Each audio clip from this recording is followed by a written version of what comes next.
Hello, and welcome back. In this one, I will be explaining why I think The Eminence In Shadow was the best isekai of 2023, and reviewing Season 2 on top of it. Now, yes, I hear you screeching in the netherworld, but sir, Mushoku Tensei Season 2 came out in 2023. Isn't that much superior? And while yes, sure, I get it, okay, Mushoku Tensei is great, it's amazing, it's really good, and Season 2, even though it might not have been as good as Season 1, still very good. Sure, I get it. But, to me, Mushoku Tensei is not a quintessential isekai story. When I watch an isekai, I want to really feel the isekai embody everything that an isekai is. And that often includes the over-the-top power fantasy and just chuny fantasies that goes on within that entire genre most of the time. And no show does that better than The Eminence in Shadow. While a show like Mushoku Tensei, I feel, can stand on its own legs without the isekai twist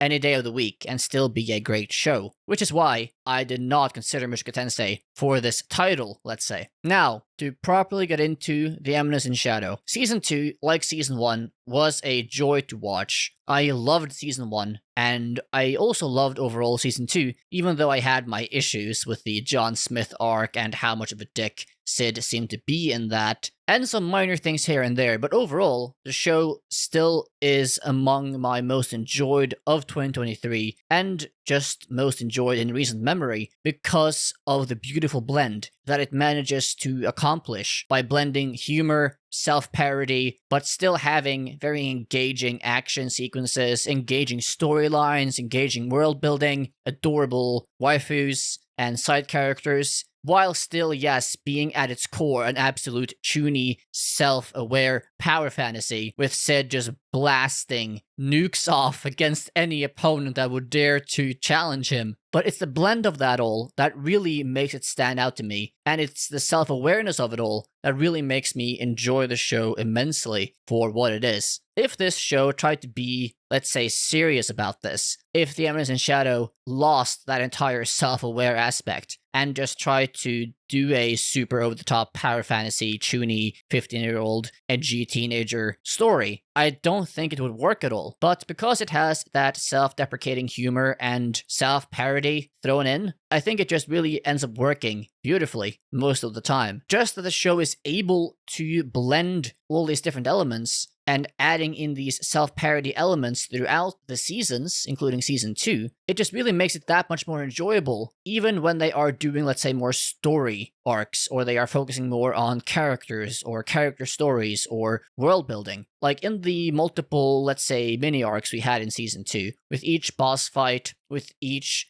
build-up to each boss fight and ultimate conflict, you still had very interesting, engaging characters, how they interacted with other characters, how they grew themselves as characters, relationships being built, torn down, built back up again, and really creating an engaging story outside the whole isekai power fantasy chuny nonsense or shenanigans, but still having that as the cherry on top to really just make it a hilarious and bonkers but super enjoyable show in the end. Even if you took Sid out of the show and you, let's say, neutered the power fantasy chuny aspects of the show, I think it could still be fairly enjoyable, as I love Shadow Garden, I love all the waifus, I love, Alpha, Beta, Zeta, Delta, all of them, right? Just seeing a story with them by themselves in this world, I think, would be super entertaining. And even when Sid isn't the focal point of any story beat, just seeing Shadow Garden and them being super serious, doing all these different missions in this world, makes it still very enjoyable. And of course, I can say that, yes, it's fair that because Sid is so uncaring and in his own literal fantasy world,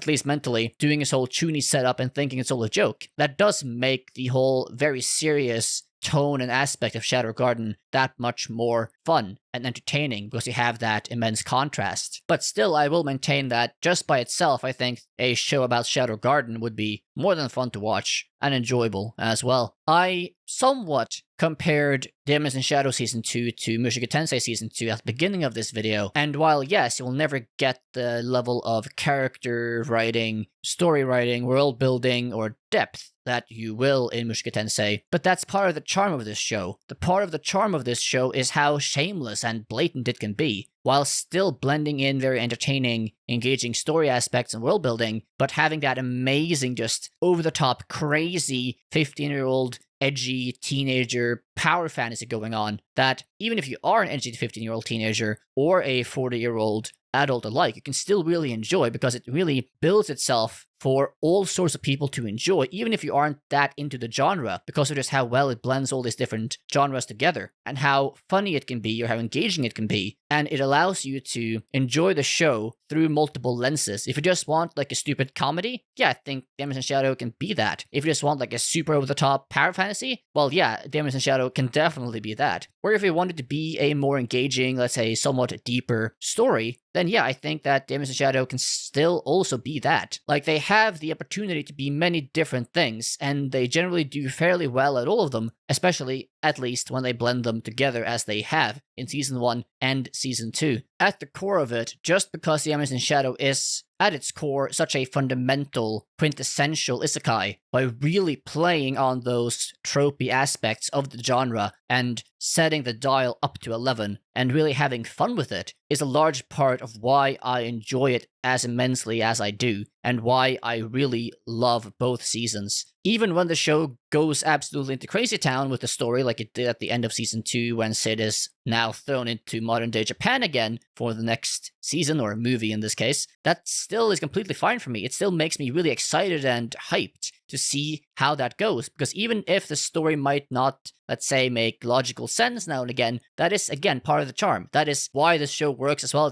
as it does, because it has that self-irony and self-awareness, but still playing into that to create an engaging, deeper story. While I had a few gripes here and there with Season 2, as I mentioned earlier, mainly the John Smith arc and how Sid acted in that, overall I still found the season to be very enjoyable, at least as enjoyable as Season 1. I really enjoyed some of the boss fights we got, and just seeing more of Shadow Garden was also very, very nice for me. I am really excited for the movie that hopefully will come out this year. Probably not though, maybe next year. And again, while I might have issues with some elements here and there in the season, it really is just a show I can wholeheartedly recommend because of how exciting it is. Even if you aren't an isekai enjoyer, even if you aren't an isekai addict like myself, even if you're not the absolute isekai trash watcher that I am, I think you can still find a lot of enjoyment in this show because of its many aspects and how well it does most of them. It will never be Mushoku Tensei or live up or even close to live up to the mantle or the quality that that show is on basically all levels. But the beautiful thing is that it doesn't have to be. It stands on its own legs in the specific genre and subgenre it has set itself in, and excels at that in the best way I think I have seen in practically any isekai trying to do the same thing ever. With all that being said, I can only, again, wholeheartedly recommend you check out Season 2 if you haven't already, or Season 1 as well if you haven't started watching the show yet. What did you think, though, of Season 2 of the show? Enjoy it, hate it, like it, leave all those comments down below. And of course, if you enjoyed the video or got any value out of it whatsoever, please do consider liking, subscribing, and hitting the notification bell to support my channel and the videos I produce here. I am trying to get a daily schedule going for the rest of this year, and I want to hit 1,000 subs by the end of the month, so I would deeply appreciate any and all support you choose to give. If you thought another isekai was the best of last year, feel free to also leave that in the comment section down below and why, and I will see you all in the next one. So have a good day, watch more anime, and bye-bye.